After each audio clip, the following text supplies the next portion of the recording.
Bismillahirrahmanirrahim. Assalamualaikum warahmatullahi wabarakatuh. Alhamdulillah. Alhamdulillahi rabbil alamin. Alhamdulillahillazi anzala sakinah fi qulubil mu'minin liyazdadu imanan ma'a imanihim. Allahumma salli ala Sayyidina Muhammad wa ala alihi wa ashabihi ajma'in. Ya Allah, innaka antas sami'un basir, innaka antas sami'ul alim. Allahumma nawwir qulubana ya Rabb binuri hidayatik kama nawwatal arda binuri syamsik abadan abada birahmatika ya arhamar rahimin.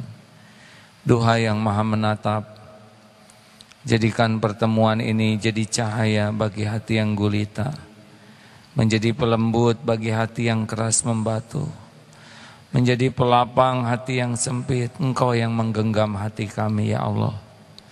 Berkahilah majlis ini, jadikan siapapun yang Engkau hadirkan, Engkau jadikan ahlul yakin padamu, sehingga tiada keraguan di hati ini terhadapmu. Duhai Allah, lindungi kami dari ilmu, amal yang tiada Engkau berkahi.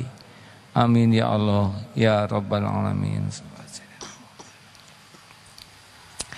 Hadirin, apakah Allah yang maha baik menyaksikan pertemuan ini?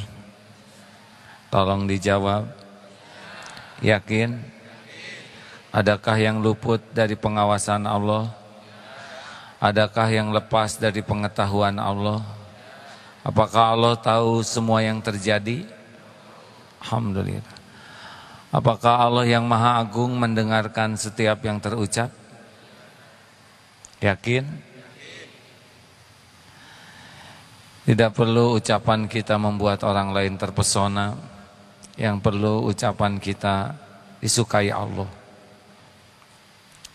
Orang terpesona kepada kita tidak ada harganya kalau Allah tidak ridho kepada kita. Tapi kalau Allah sudah ridho, orang mau terpesona atau tidak pasti beruntung. Bahkan dicaci orang pun tidak pernah rugi kalau Allah sudah menyukai kita. Hadirin sekalian, salah satu yang harus menjadi target kita adalah qalbun salim. Boleh saya ulangi sedikit? Ya Rasul, mengapa engkau diutus ke bumi? Baginda Rasul yang mulia menjawab, innama bu'itsu liutammima makarimal akhlak. Sesungguhnya hamba diutus ke bumi hanyalah untuk kesempurnaan, kemuliaan akhlak. Siapa yang Islamnya paling baik, dialah yang paling mulia akhlaknya. Siapa yang ibadahnya paling bagus, dialah yang paling mulia akhlaknya. Siapa orang yang imannya paling kokoh, adalah yang paling mulia akhlaknya. Akhlak datang dari mana? Dari hati. Ala inna fil jasad mudghah. Ketahuilah dalam tubuh ini ada segumpal. Idza saluhat saluhal jasadu kullu wa idza fasadat fasadal jasadu kullu. Ala wahiyal qalb. Kalau ini baik, baik semuanya. Kalau di sini buruk, buruk semuanya. Itulah yang dinamakan qalbu. Siapapun yang tidak pernah peduli kepada ilmu hati, sulit sekali memiliki akhlak yang baik. Karena akhlak yang baik datang dari hati yang baik. Sayangnya kita jarang ingat hati, kecuali ketika jatuh hati atau patah hati. Biasanya sedang sakit hati. Kita jarang sibuk membersihkan hati, kalah oleh kesibukan kita membersihkan pakaian, rumah, penampilan. Benar? Kita pun lebih takut baju kotor daripada takut hati kotor. Padahal hidup ini sangat bergantung hati. Qad aflaha man zakaha wa qad khaba man dassaha. Amat sangat beruntung orang yang mensucikan jiwanya dan merugilah yang mengotorinya. Mas Jamil, terima kasih sudah meluangkan waktu untuk hadir di majelis ini. 15 tahun sudah umur majelis kita ini. Ada yang dulu yang masih SD, sekarang sudah agak sepuh ya. Ibu dulu masih gadis, sekarang sudah 5 anak ya. Alhamdulillah. Kula ngaturaken matur suwun sangat nggih. Baik Bapak Ibu sekalian, ada satu yang sangat efektif mengotori hati, tapi kalau kita bisa kendalikan, efektif sekali bisa mengangkat derajat kita, yaitu bab marah. Bahkan Rasulullah dalam hadis sahih riwayat Imam, maaf saya nanti saya buka di internet ini. Rasulullah bersabda dalam sabda yang sangat ringkas, la taghdab, jangan marah, walaqal jannah, dan bagimu surga. Jadi orang yang sangat bisa mengendalikan amarahnya, seakan pintu surga oleh Allah dibuka mudah. Kenapa? Karena dalam marah ini ternyata banyak yang bakal terjadi kalau kita tidak serius mengendalikan amarah kita. Dalam ilmu kesetanan, marah adalah gerbang masuk yang membuat setan seperti leluasa mempermainkan kita seperti mempermainkan bola. Apa yang setan inginkan diikuti oleh kita dengan sangat mudah pada waktu kita sedang marah. Kita lihat dulu asal-usul kemarahan. Intinya apa yang membuat orang marah? Intinya adalah dia sangat lemah di dalam menyikapi apa yang tidak cocok dengan keinginannya, dengan harapannya. Dan kita lihat bagaimana para pemarah. Dari segi raut muka, coba saudara perhatikan wajah orang yang marah. Mau make up semahal apapun, mau tip lipstick setebal apa, tetap jelek. Sulit cakepnya ketika marah. Yang cakep aja lagi marah jadi jelek. Tidak boleh nyebut apalagi yang jelek, hadirin. Bisa banyak yang tersinggung ya. Mata belotot, oleh Allah didesain orang yang marah itu menjadi sangat buruk. Wajah menyeringai, tangan menggenggam. Dari segi kata-kata, orang yang marah nyaris kata-katanya itu begitu tidak berkualitas. Bahkan bisa menuju kekafiran. Allah tidak adil, teriakannya. Ini sudah merupakan pengingkaran. Itu kan Allah nyebut Allah tidak adil, artinya menyebut Allah zolim. Ini bahasa kekufuran. Bisa mengingkari takdir.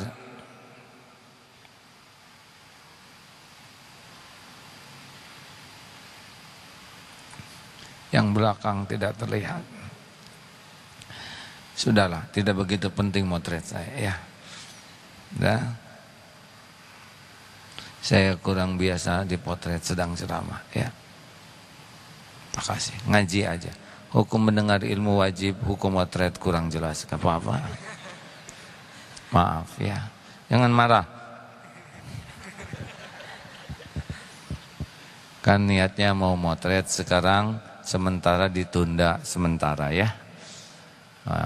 Kalau jengkel berarti cocok dengan ceramah ini.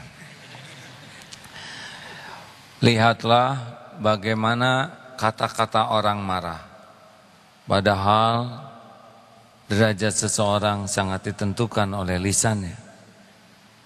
Di sininya tidak terkendali, tidak terkendali. Kalau memang dia tidak bisa dibina, binasakan saja, itu zalim. Jatuhnya talak bisa membuat yang halal jadi haram gara-gara marah. Benar? Lihat lagi bagaimana cara berpikir orang marah.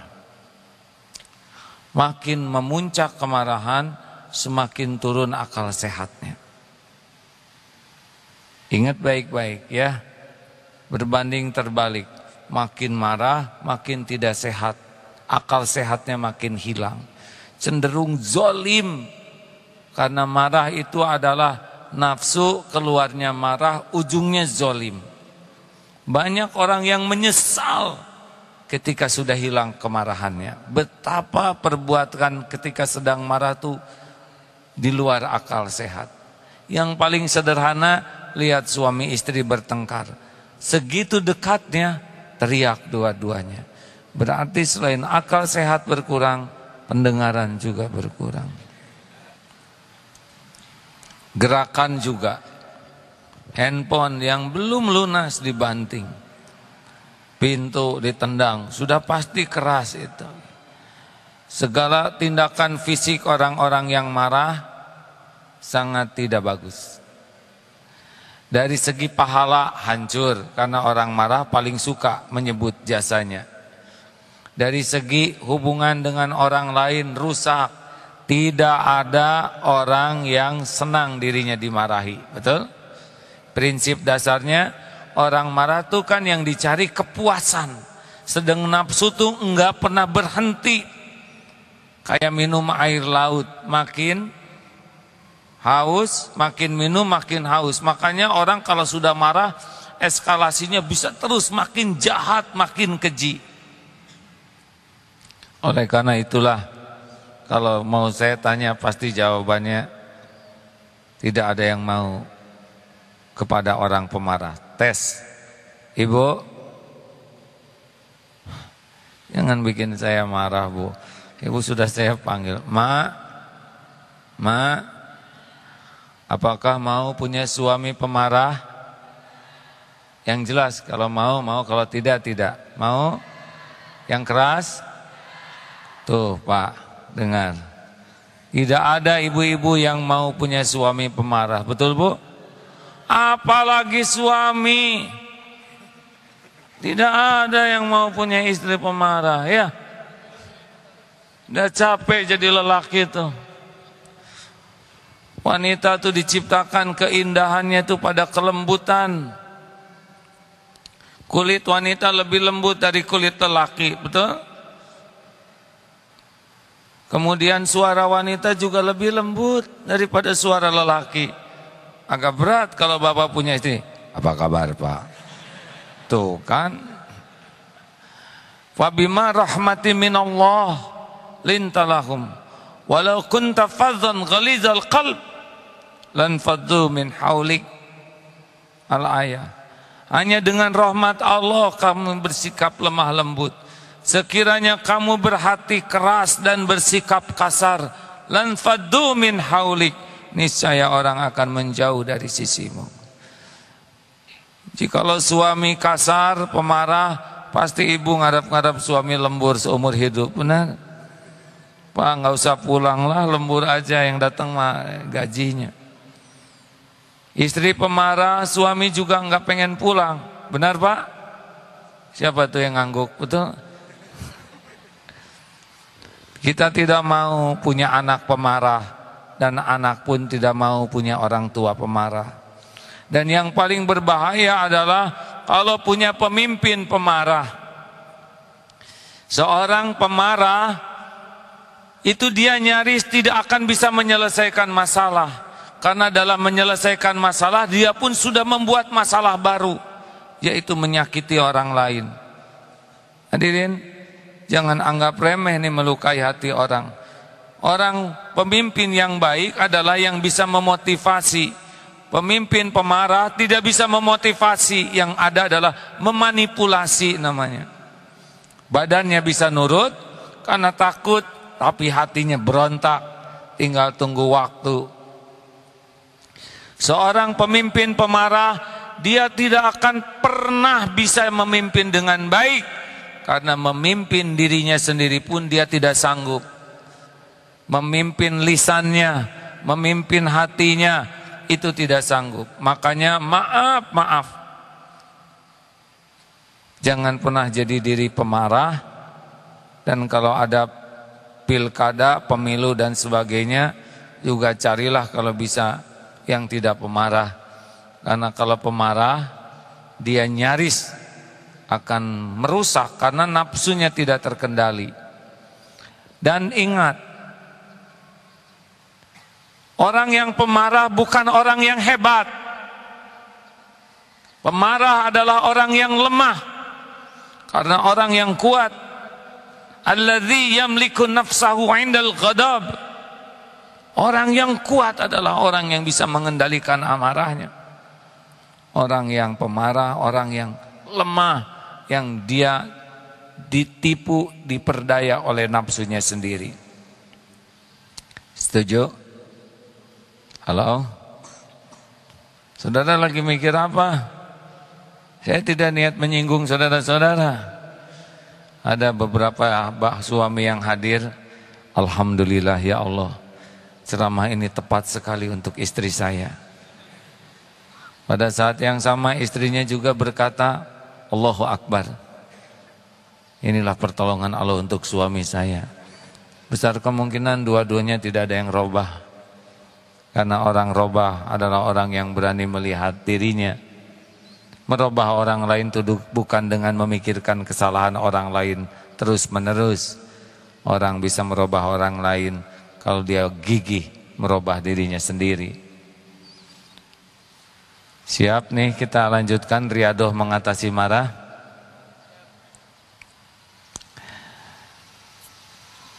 Ibu, ada yang anaknya galak tidak? Ada? Nah, gurunya siapa? Di sekolah katanya. Anak tuh memandang ibunya sebagaimana ibunya memandang anaknya. Diam nak, diam. Ini juga diam ibu. Begitulah. Kamu jangan marah-marah sama orang tua. Siapa yang marah? Begitulah ya, mirip. Teruskan. Apa yang harus kita lakukan? Satu, ini menurut sunnah Rasulullah ya. Kalau kita marah, jengkel, memang prepare dari awal kita tuh harus selalu punya hati yang siap. Siap dengan yang cocok dan siap dengan yang tidak cocok. Mengapa? Karena hidup ini mustahil akan selalu cocok. Kalau selalu cocok semuanya mustahil. Misalkan partai semuanya ingin menang pemilu dan menang semua, mustahil. Nanti para capres kalau semuanya kepilih juga pusing negara ini, kebanyakan presidennya. Dan yang paling berat, kalau ada satu wanita ditaksir oleh 10.000 lelaki ingin jadi suaminya dan sukses semuanya, pasti repot. Harus ada 9.999 yang tidak berhasil. Kalau jodohnya itu, kalau enggak 10.000-nya tidak berhasil. Tidak berhasil bukan berarti jelek. Yang jelek adalah salah menyikapi kegagalannya. Jadi tolong mulai yang dari sekarang kalau menginginkan sesuatu, kita tuh wilayahnya hanya 3. Ini untuk meredakan ya. Satu, wilayah kita tuh adalah meluruskan niat.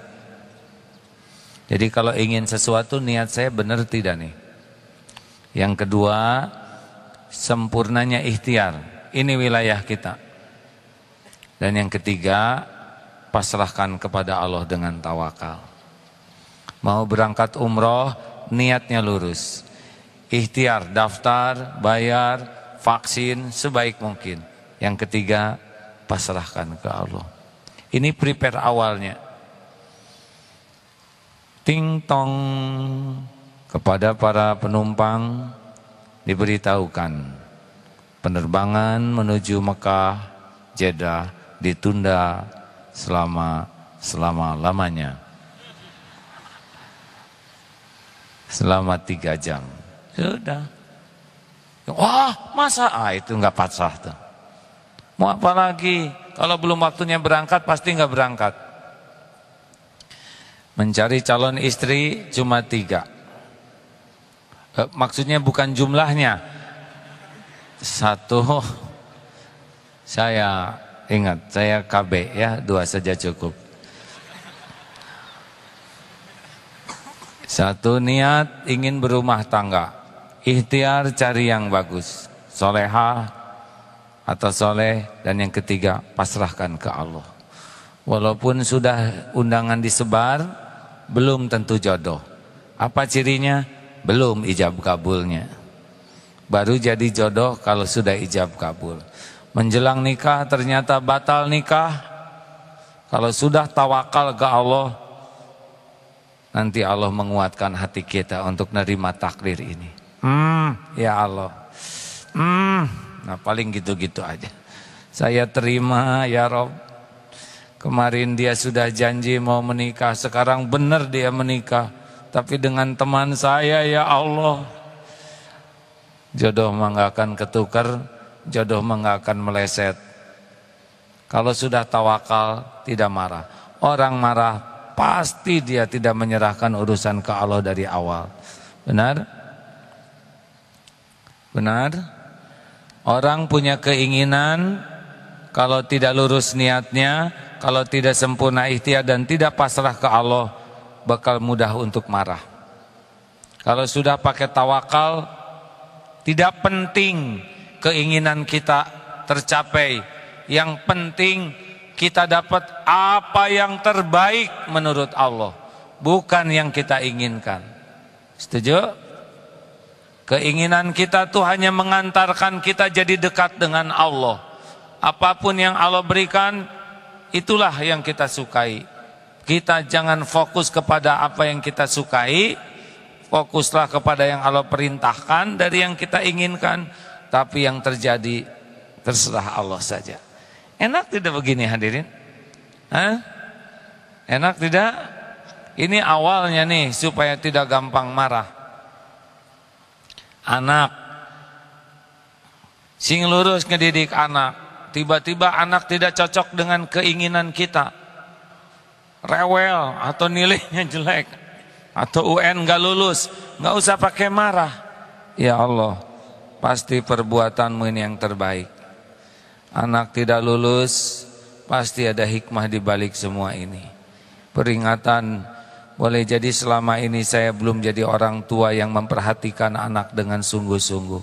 Daripada sibuk menyalahkan anak, lebih baik sibuk memperbaiki diri.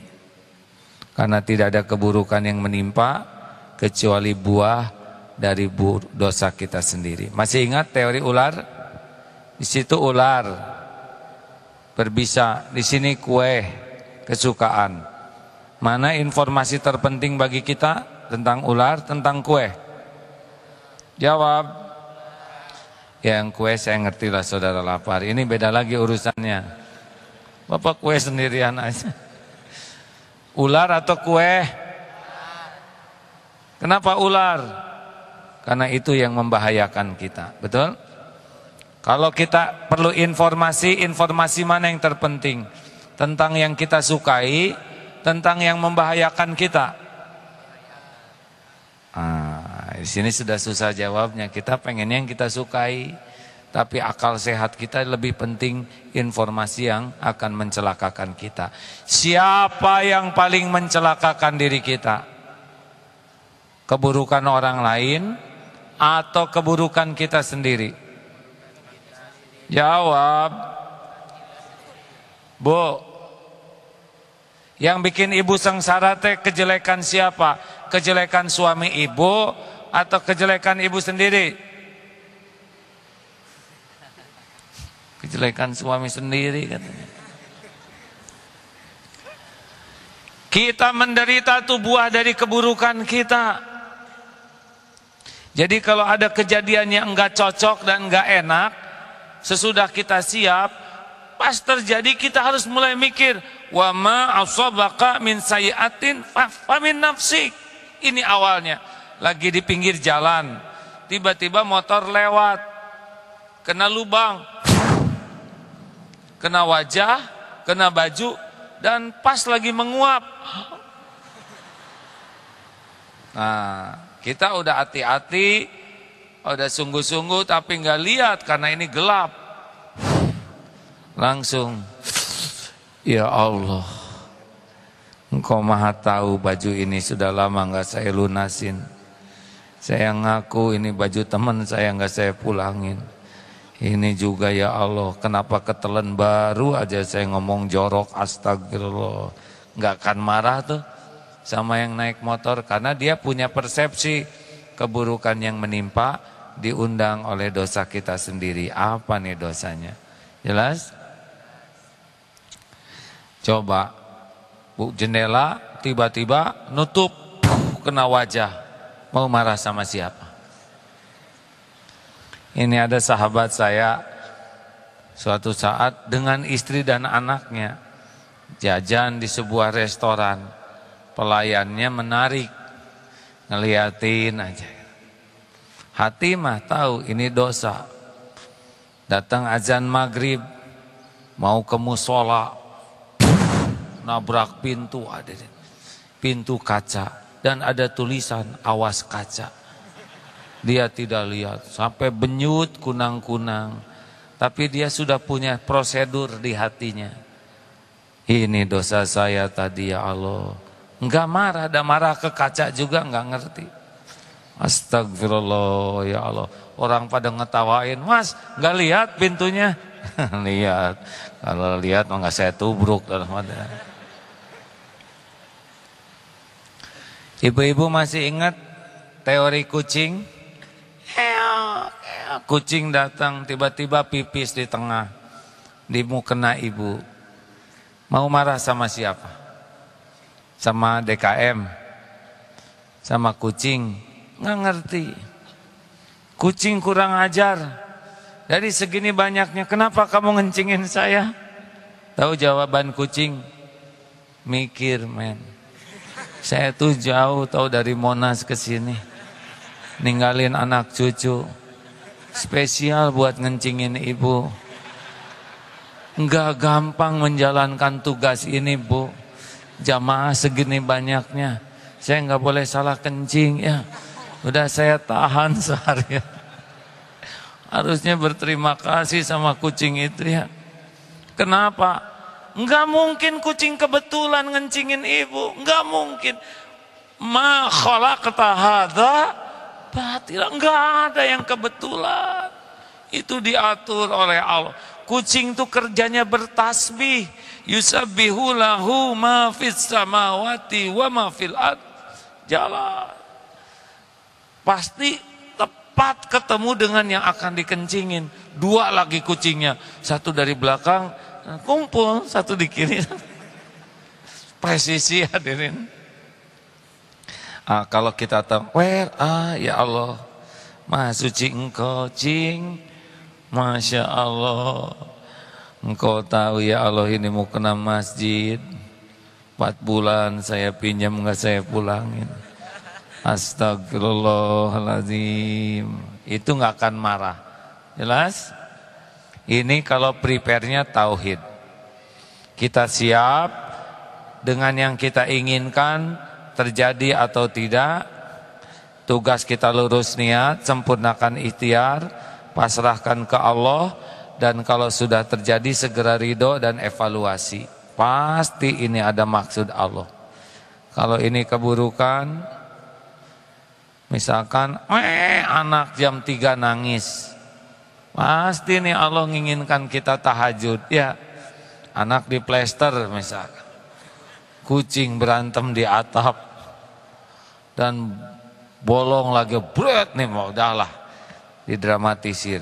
Kita tetap maksain tidur, ngompol lagi hadirin. Allah mah gampang, semuanya milik Allah. Bagaimana kalau sudah marah, jengkel? Amalan yang utama riadohnya adalah zikir. A'udzubillahi minasyaitonirrajim. Hadisnya sahih. Pernah ada yang marah dan Rasulullah lihat Kalau saja dia mengucapkan ucapan ini niscaya akan reda marahnya. A'udzubillahi minasyaitonirrajim. Mari sebutkan. Ulangi. A'udzubillahi minasyaitonirrajim. Itulah zikirnya. Jadi kalau ada apa-apa yang membuatnya mulai enggak enak dan kita belum sanggup yang tadi membuka hikmah, maka segera ucapkan a'udzubillahi minasyaitonirrajim. Jengkel di bis kota, pas mau duduk kursinya direbut orang, a'udzubillahi minasyaitonirrajim. A'udzubillahi minasyaitonirrajim. Tapi saudara jangan tersinggung ya. Tadi juga ceramah tiba-tiba a'udzubillahi, Pak jangan marah ke saya. A'udzubillahi minasyaitonirrajim. Itu berlindung ke Allah. Jadi kalau ada jengkel itu bukan astagfirullahaladzim, astagfirullahaladzim, bukan ya. Itu mengambak dimodifikasi. A'udzubillahi minasyaitonirrajim. Itu zikir. Mengapa? Karena kita tidak harus mengalahkan setan, tapi kita minta tolong supaya Allah lah yang mengendalikan setan. Jelas? Kayak ada anjing berbahaya, kita tidak usah bertarung dengan anjing. Kalau ada pemiliknya teriak saja supaya pemiliknya lah yang ikat anjing. Karena setan dengan kita dimensinya beda. Kita nggak bisa lihat dia lihat kita. Kita banyak kerjaan, dia nggak punya kerjaan selain bagian nipu kita. Kita sendirian, dia keroyokan. Makanya jangan mau bertengkar dengan setan. Mendingan lapor saja kepada pencipta dan pemiliknya. Siapa? Allah. A'udzubillahi minasyaitonirrajim. Selanjutnya, teruskan. Jawab hadirin, jangan bikin jengkel. Teruskan. Teruskan. Biasakan ya, jangan suka nganggur gitu, nggak jelas. Jawab terus, lumayan kan saya bisa istirahat. Yang kedua, kalau kita sedang marah, sebentar.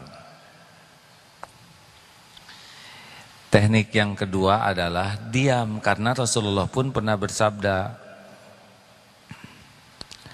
idza ghadiba ahadukum, ketika seseorang di antaramu marah, falyaskut, maka diamlah.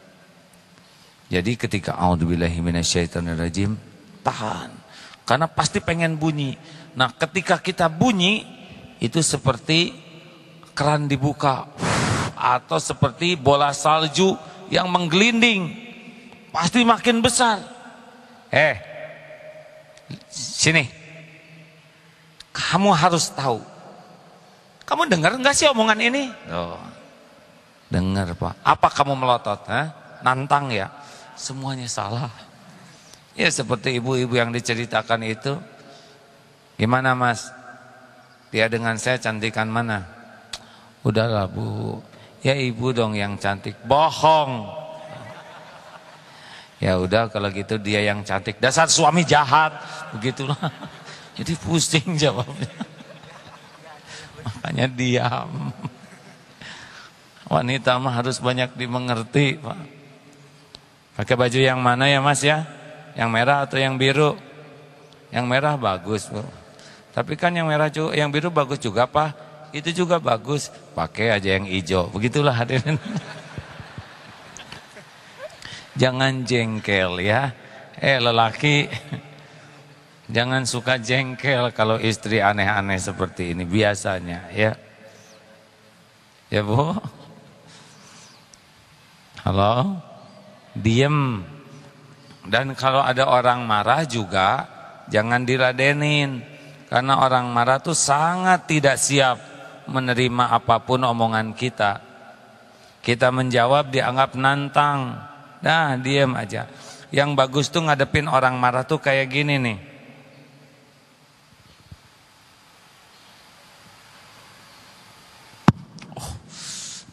Jangan marah hadirin. Tuh, ngerti nggak artinya? Ditangkap. Bapak tuh capek bu, nggak gampang tahu cari nafkah di Jakarta ini. Terus ibu ngomong gini, emang jadi istri nggak capek? Apalagi mama udah melahirkan, ngurus, menyusui, pikir dong Pak. Tapi kan siapa yang beli susunya? Oh capek lah, nggak ada habis. Harusnya, oh iya Pak, saya ngerti sekali betapa beratnya jadi suami. Pasti berat Pak. Nah gitu. Bapak tuh nggak pengen apa-apa, nggak perlu dihargai, tapi dipahami. Iya Pak, sekarang saya makin paham. Berat memang. Mudah-mudahan Papa kuat.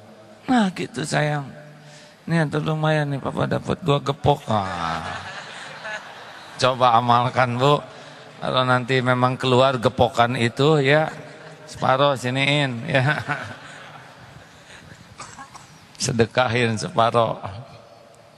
Serius hadirin. Kalau yang marahnya diam, kalau kita menghadapi orang marah, tangkap kemarahannya. Karena kita ngomong juga enggak nyelesaikan. Yang terpenting reda, cepat reda, betul?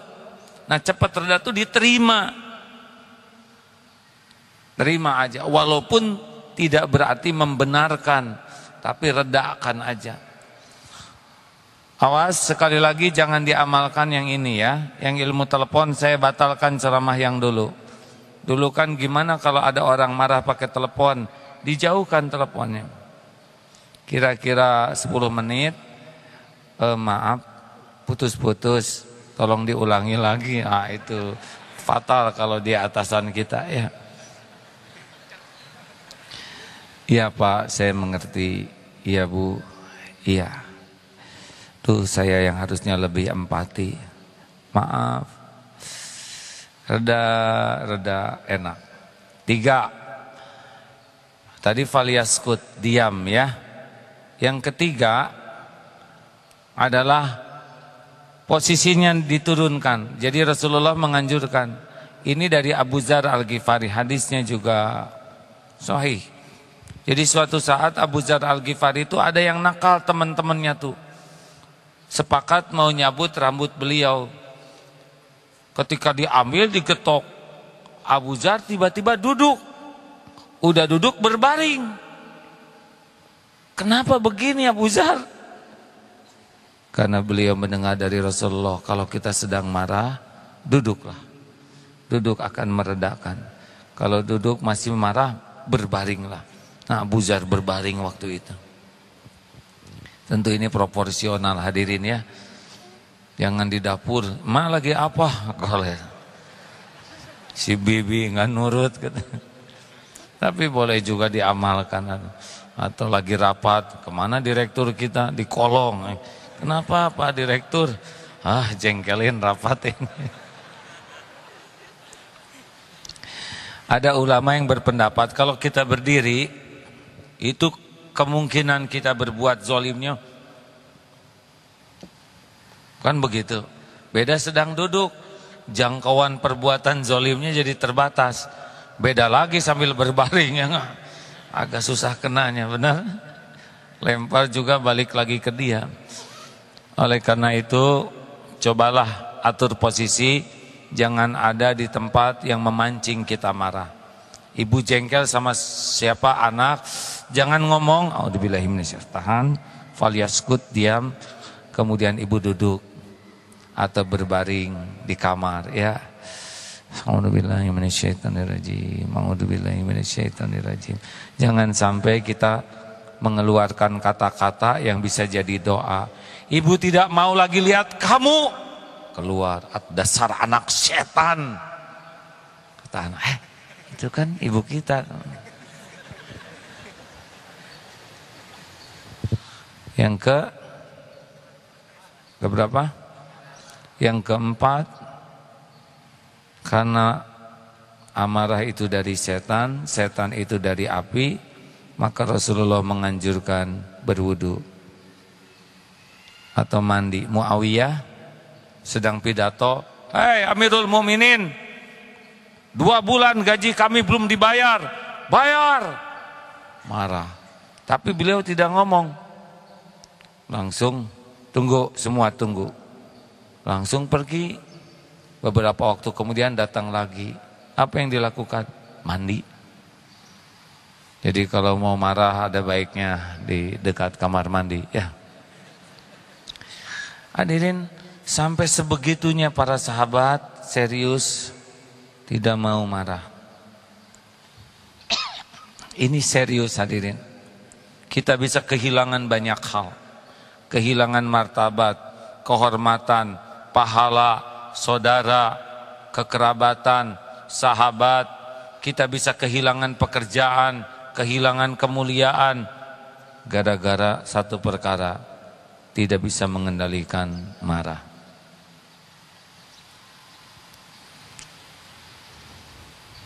Nikmatilah hidup ini walaupun banyak hal yang tidak cocok dengan keinginan kita.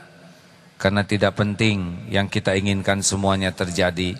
Yang penting kita bisa menyikapi apapun yang terjadi dengan sikap yang Allah sukai. Mana yang baik, sehat atau sakit? Menurut kita sehat. Tapi kalau menurut Allah baiknya sakit, nikmatilah sakit itu tanpa kemarahan. Karena boleh jadi ada dosa yang tidak bisa digugurkan oleh ibadah kita, tapi digugurkan pada waktu kita sakit. Begitulah. Terima kasih, kita akan tukar pikiran, tanya jawab. Oh, sudah nyoblos kemarin? Sudah? Jangan sibuk memantau jumlah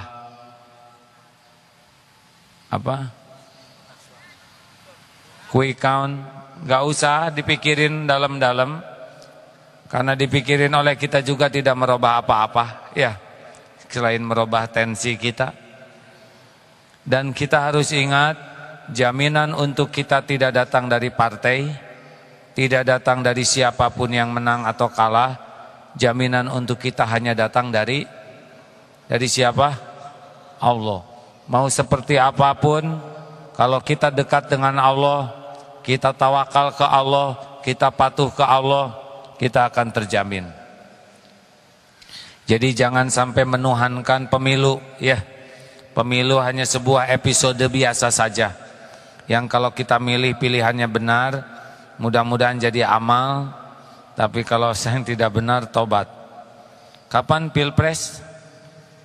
Oh, saya bukan orang partai ya, jadi saya tidak ikut campur polatak politik. Kalau mau milih presiden,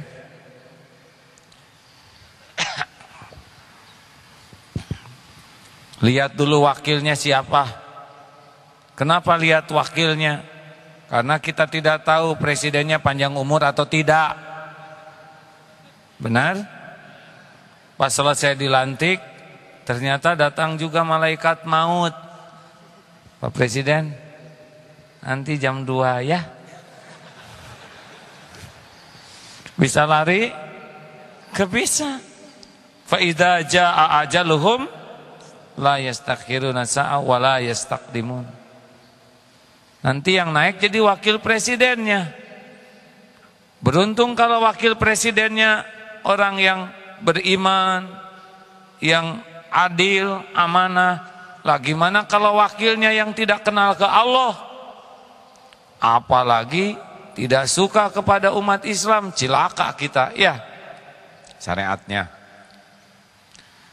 Karena Indonesia adalah negara yang mayoritas umat Islam terbesar di dunia. Harus yang ngerti Islam. Orang Islam yang ngerti baru insya Allah bisa membimbing kita benar. Terserah saudara mau milih siapa saja ya. Tapi lihat wakilnya beriman atau tidak. Ingat malaikat maut ya. Dan ada kemungkinan kita yang duluan meninggal. Pas mau nyoblos, nanti udah dicatat mau nyoblos siapa. Jangan nanya milih siapa, jangan, ini rahasia ya. Tapi saya mau mendoakan. Mau tahu doa saya apa? Ya Allah, mudah-mudahan siapapun yang sudah berjanji diberi kemampuan menunaikan janjinya. Bagus kan? Masa nggak bagus doa kayak gini? Jawab hadirin. Jangan bikin emosi nih ya. Ya Allah, mudah-mudahan yang pernah berjuang mendapat amanah bisa menuntaskan amanahnya. Karena faida faragta fansab wa ila rabbika farghab. Dalam Islam itu sempurnakan satu amanah, sempurnakan amanah. Kan enggak bagus, Bu, Pak. Bapak lagi keramas, baru juga sebentar. Aduh, itu saya mau nyuci mobil. Keluar aja, ini sampo di sini segini. Nyuci mobil baru juga sebentar. Aduh, saya pengen ke lapangan sepak bola. Mobil berantakan, rambut berantakan. Pasti dikejar-kejar orang. Belum beres tuh keramasnya. Nggak akan tenang jadi pemimpin kalau kita meninggalkan amanah. Benar? Halo? Kenapa saudara jadi mikir begini? Jadi mah doa yang baik. Mudah-mudahan orang yang pernah teriak janji bisa menyempurnakan janjinya. Siapa saja. Mudah-mudahan orang yang pernah bisa diberi amanah tidak tergiur oleh amanah lain sebelum menyempurnakan amanah. Karena pasti dikejar. Tidak akan tenang kalau kita tidak menunaikan amanah. Dah selesai ini nanti ikut lagi. Dan kalau saya mau nganjurkan nanti ya, cari calon presiden yang, karena kalau suatu urusan diserahkan kepada yang bukan ahlinya, fantazirus sa'ah, tunggulah kehancurannya. Orang baik itu perlu, tapi nggak cukup. Misalkan di pesantren kami punya helikopter, santri kan aduh baik-baik ramah, tapi saya tetap nggak mau disetirin sama santri itu. Nggak enak naik helikopter, pilotnya belum bisa apa-apa ya nggak. Kemana-mana digotong helikopternya, kan saya nggak ada wibawa, jadi kayak sisingaan. Cari yang bisa mengendalikan helikopter dengan baik, yang benar-benar mahir. Dan orang yang bisa mengendalikan helikopter yang bagus itu selain ilmunya, pengalamannya, jam terbangnya. Kalau ke perahu, saudara milih nih, mau naik kapal laut, ini ada nahkoda, keren, baru loh dia dan terkenal. Tapi kita belum tahu ini mengendalikan perahunya, baru di kolam yang kecil gitu. Sedangkan kita akan mengarungi laut. Kalau saya milih, saya akan cari nahkoda yang udah teruji menghadapi badai. Enggak gampang ngurus bangsa segede gini, betul? Ini teh emosi bukan ya?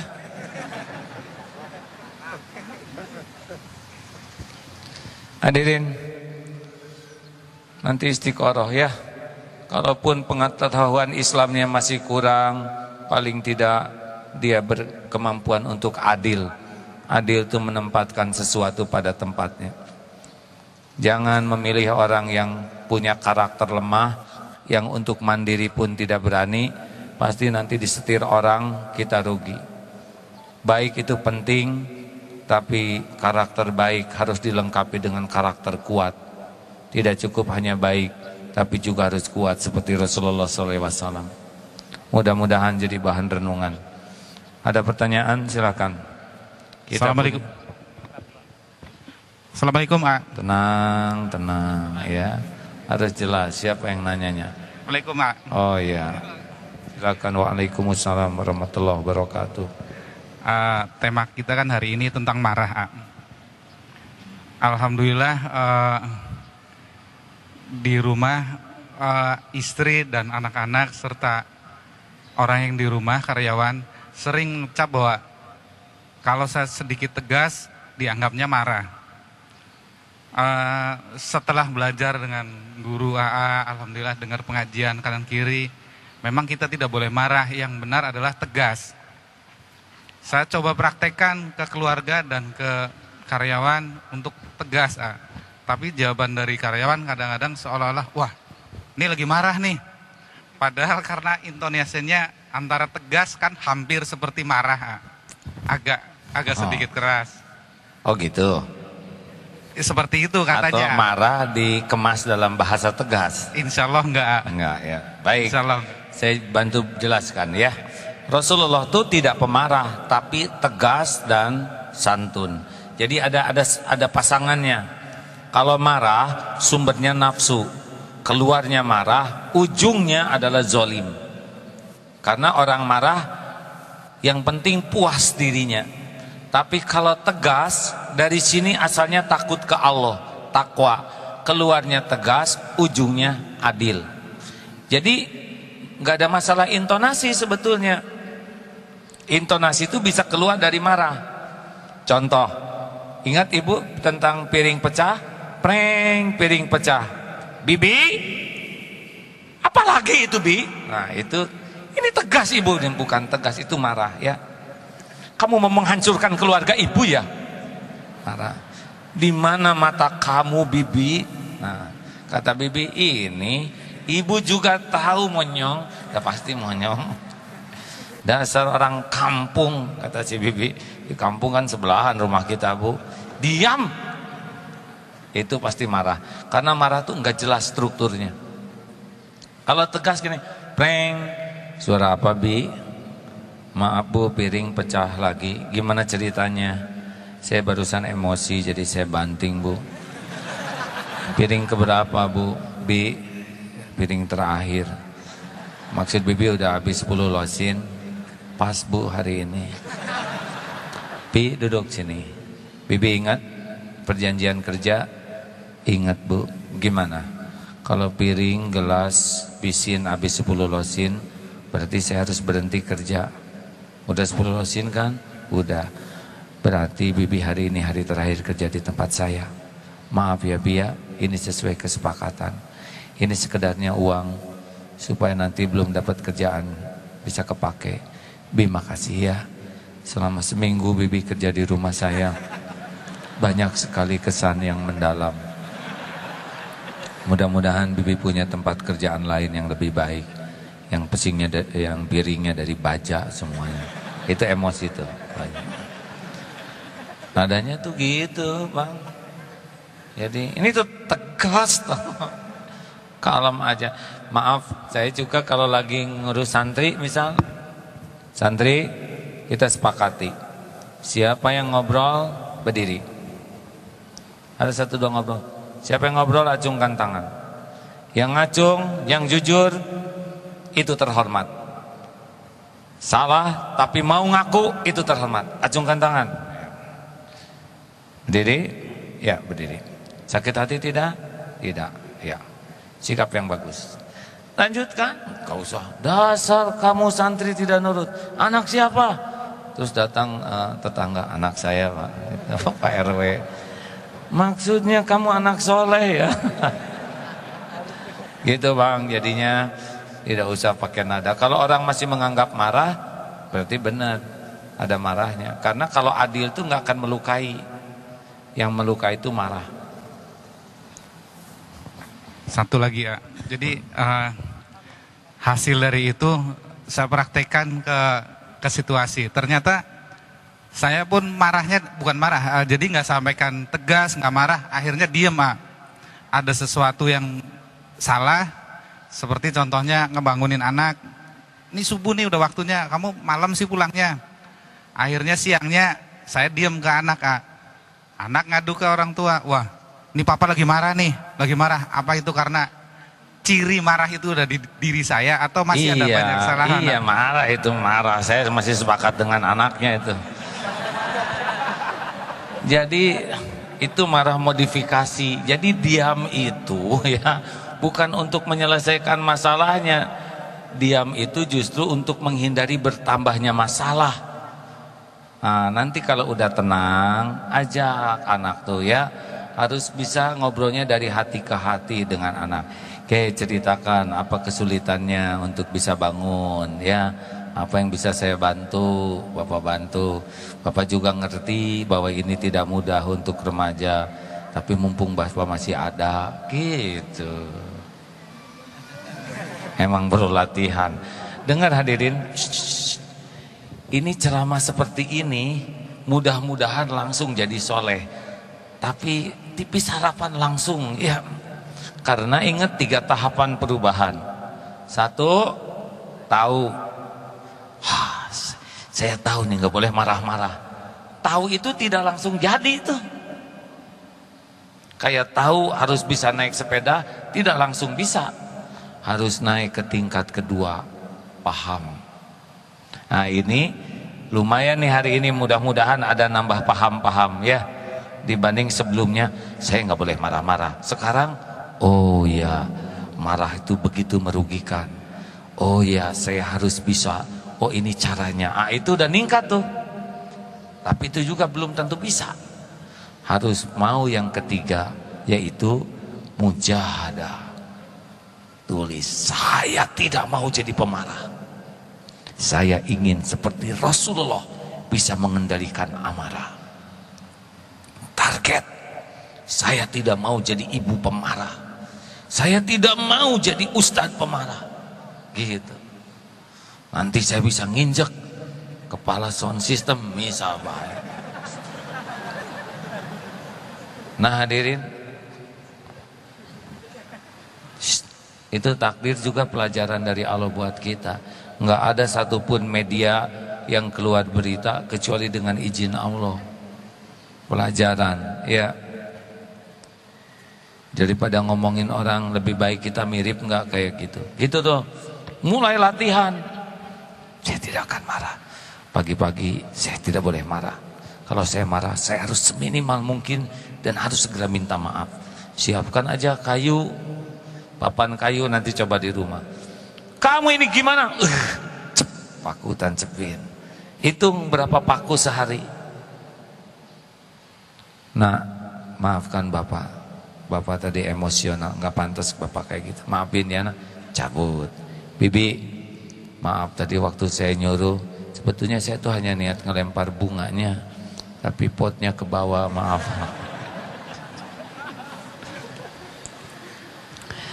Bu, maafin. Emang tadi saya lagi bete, tapi salah. Dah, pokoknya saya salah. Cabut.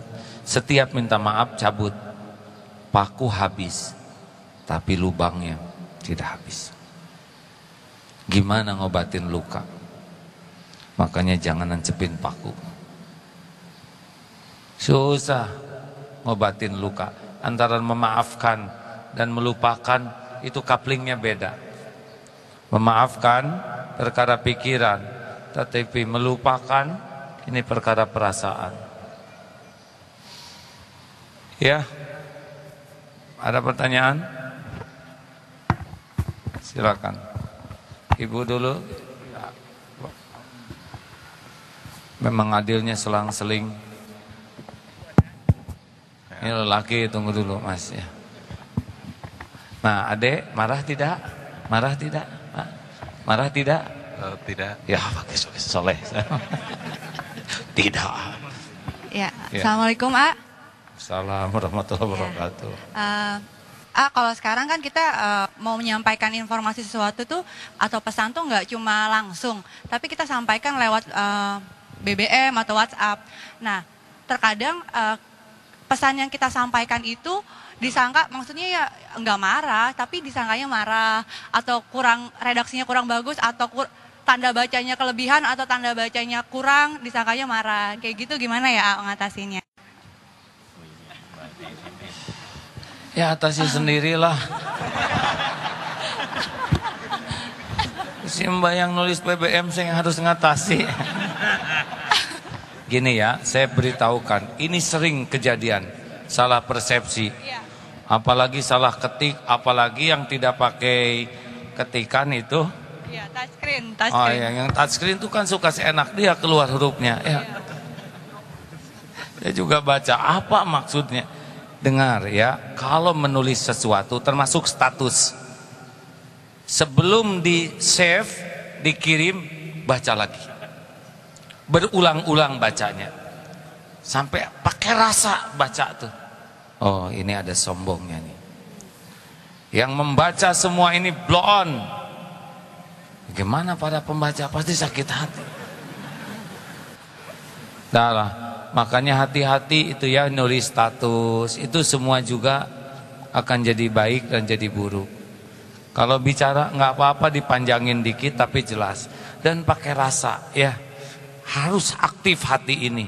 Karena kadang-kadang selewat apalagi cepat, apalagi kita nulis di depan orang banyak atau di mobil lagi sibuk, oh itu bermasalah nantinya. Mending tunda aja dulu. Maaf, saya sedang dalam kesibukan, nanti saya jawab.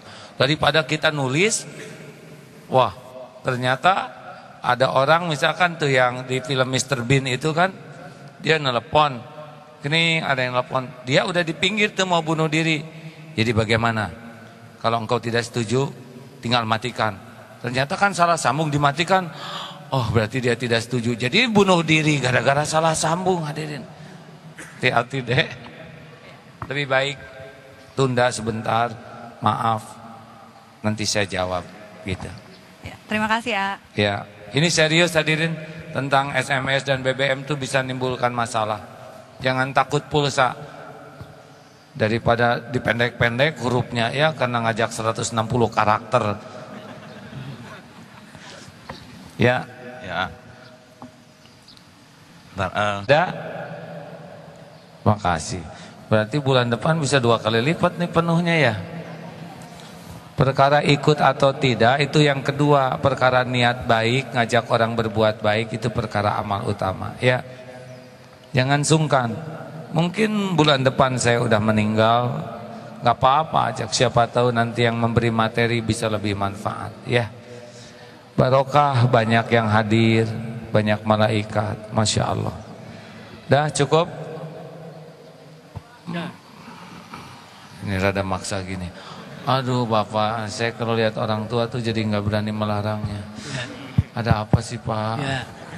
Assalamualaikum warahmatullahi wabarakatuh. Waalaikumsalam warahmatullahi wabarakatuh. Ya, nama saya Haji M. Nur Amin. Ya, Dari mana Pak? dari jauh ini, dari Bima NTB. Alhamdulillah. Ya, kami ingin bertanya begini, ini soal dosa.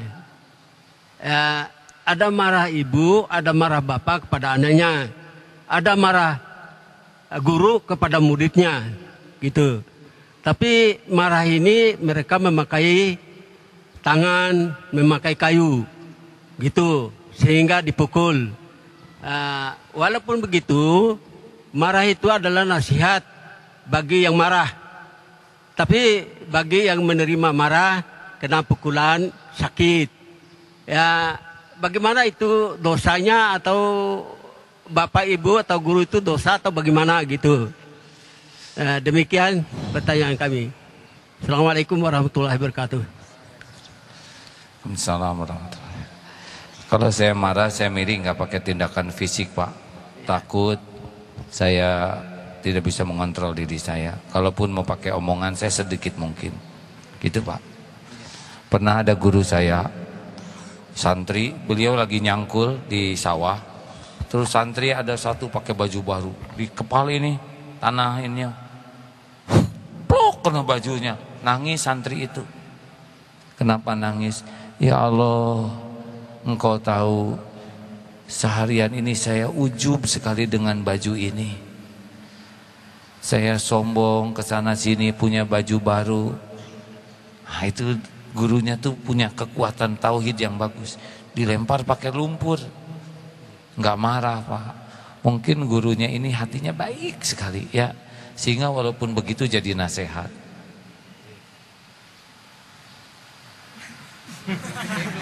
Sebaiknya jangan pakai kayu, apalagi kalau pakai kayu gelondongan kan agak berat banget. Hindarilah tindakan fisik ya. Beberapa orang yang ngutang, ini ada diutangin, dia ngemplang utang, dia nunggu dipukul tuh. Dia ngemplang utang, dipukul, akibatnya yang mukulnya sekarang yang didakwa.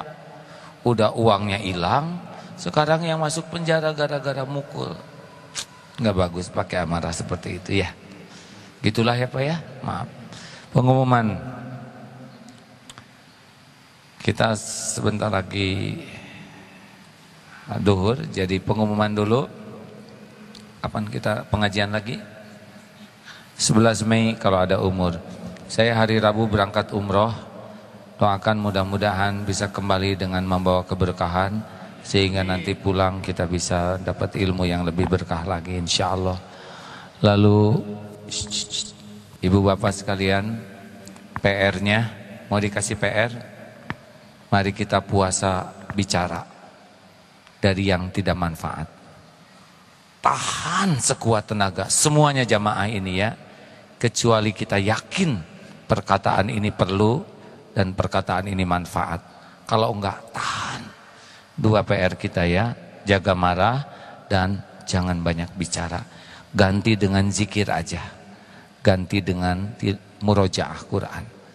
Tahan, ingat ini, tahan sampai seminimal mungkin. Jangan banyak komentar. Rasakan nanti bedanya. Hati lebih tenang, ibadah lebih khusyuk. Mudah-mudahan doa kita lebih mustajab. Hadirin, manfaat tidak pertemuan kita ini? Ada Ustadz Jamil Jaini, kemudian mudah-mudahan dengan uraian ini, kalau mau bersyukur ke Allah, sedekah ya. Insya Allah sedekah ini bakal banyak manfaatnya. Semoga Allah yang maha menatap menjadikan sedekah ini penolak bala dan musibah, pembuka pintu makrifat, menjadi jalan mustajabnya doa. Al-Fatihah. A'udzubillahi minasyaitonirrajim. Bismillahirrahmanirrahim. Alhamdulillahirabbil alamin arrahmanir rahim. Iyyaka na'budu wa iyyaka nasta'in. Ihdinas siratal mustaqim. Siratal ladzina an'amta 'alaihim ghairil maghdubi 'alaihim waladdallin. Silakan hadirin, jangan ragu-ragu, sedekahlah. Mudah-mudahan ini melembutkan hati. Waktu kita hanya 3 menit untuk bersedekah ini. Sambil kita baca ayat kursi, Allahu la ilaha illa huwal hayyul qayyum, la ta'khudhuhu sinatun wa la naum, lahu ma fis samawati wa ma fil ard, man dzal ladzi yashfa'u indahu illa bi'idhnihi, ya'lamu ma baina aydihim wa ma khalfahum, wa la yuhituna bi syai'in min 'ilmihi illa bima syaa, wasi'a kursiyyuhu as-samawati wal ard, wa la ya'uduhu hifdhuhuma wa huwal 'aliyyul 'azim. Bismillahirrahmanirrahim. Qul huwa. Ayah juga begitu, banting tulang agar kita menjadi janin yang sehat. Waktu kecil, sepanjang hari, siang, malam dijaga. Tidak rela satupun nyamuk menggigit kita. Tidak pernah jijik walau sedang nikmat makan harus membersihkan kotoran kita. Kalau kita sakit mau nyawanya ditukar agar kita panjang umur. Hadirin, jika ibu bapak kita sudah saatnya berpisah, ketika malaikat maut menjemputnya, ketika sudah dingin tubuhnya, ketika sudah tidak ada lagi suara yang diucapkannya, ketika sudah terbungkus kain kafan, kita tidak akan lagi bisa mencium tangannya atau sekedar membawakan oleh-oleh kesukaannya. Kita tidak lagi bisa memijat kakinya. Bila saat perpisahan tiba, bila sudah diusung keluar dari kamar, bila sudah masuk ke dalam liang lahat, hanya tinggal nisan. Pulang ke rumah pun kamarnya sudah kosong. Entah orang tua kita bahagia atau tidak melahirkan kita. Allah tahu apa yang kita lakukan kepada orang tua kita. Bagaimanapun keadaan ibu bapak kita, darah dagingnya ada pada tubuh ini. Allahumma sholli ala Muhammadin wa ala alihi wa ashabihi ajma'in. Allahumma ighfir lana wa liwalidina warhamhum kama rabbawna shighara. Ampuni kedurhakaan kami selama ini ya Allah. Ampuni ibu bapak kami ya Allah. berkahi sisa umurnya, jadikan penghujung hayatnya husnul khotimah ya Allah. Lapangkan kuburnya ya Rabb. Lindungi orang tua kami dari su'ul khotimah, dari azab kubur, dari fitnah jahannam. Ya Allah, golongkan kami jadi anak yang tahu balas budi. Jadikan kami jalan kebahagiaan, kemuliaan dunia akhiratnya. Ya Allah, muliakan dan ampuni guru-guru kami, para ulama yang menjadi jalan kami mengenalmu. Bahagiakan dan ampuni hamba-hamba yang berbuat kebaikan kepada kami. Doa yang maha menatap, jadikan saat ini saat mustajab doa. Kabulkanlah siapapun yang munajat saat ini ya Arhamar Rahimin. Innaka antas sami'ul alim wa tub alaina innaka antat tawwabur rahim. Amin ya rabbal alamin. Hadirin, doalah masing-masing, amin. Doakanlah orang tua hadirin. Amin ya Allah, amin ya Karim. Doalah hadirin, Allah maha mendengar, tidak ada satupun yang tidak didengar. Doa bisa menjadi jalan berubahnya takdir. Allah pasti mendengarkan. Doalah hadirin. Amin ya Allah, amin ya Rabbal Alamin, amin ya Karim, amin ya Arhamar Rahimin. Ya Allah, berikan kesembuhan bagi yang sakit lahir wal batin ya Syafi. Berikan kekuatan bagi yang masih lemah. Berikan jalan keluar bagi yang dihimpit masalah ya Fatah. Cukupi dengan rezeki yang halal barakah ya Goni. Lepaskan kami dari lilitan hutang piutang ya Razak. Ya Allah, mudahkan segala urusan yang membuat kami dekat denganmu. Jauhkan dari segala urusan yang membuat kami berpaling darimu. Allahumma ighfir lil mu'minina wal mu'minat wal muslimina wal muslimat al ahya'i minhum wal amwat. Ya Allah, jadikan bangsa ini Engkau amanahkan kepada orang-orang yang takut padamu. Jangan biarkan kami dipimpin orang-orang yang melupakan dan mengkhianatimu. Wahai yang maha mendengar, berkahilah majlis ini ya Allah. Berkahilah siapapun yang menjadi jalan kebaikan bagi kami. Allahumma inna nas'aluka ridhaka wal jannah wa na'udzubika min sakhatika wan nar. Allahumma inna nas'aluka husnal khatimah wa na'udzubika min su'il khatimah. Rabbana atina fid dunya hasanah wa fil akhirati hasanah wa qina azabannar. Subhana rabbika rabbil izzati amma yasifun. Wassalamun alal mursalin walhamdulillahi rabbil alamin. Terima kasih hadirin. Allah maha mendengar, tidak ada yang disia-siakan. Jaga diri, jaga lisan, jauhi amarah. Subhanakallahumma bihamdika asyhadu alla ilaha illa anta astaghfiruka wa atubu ilaik. Sampai jumpa bulan depan. Assalamualaikum warahmatullahi wabarakatuh.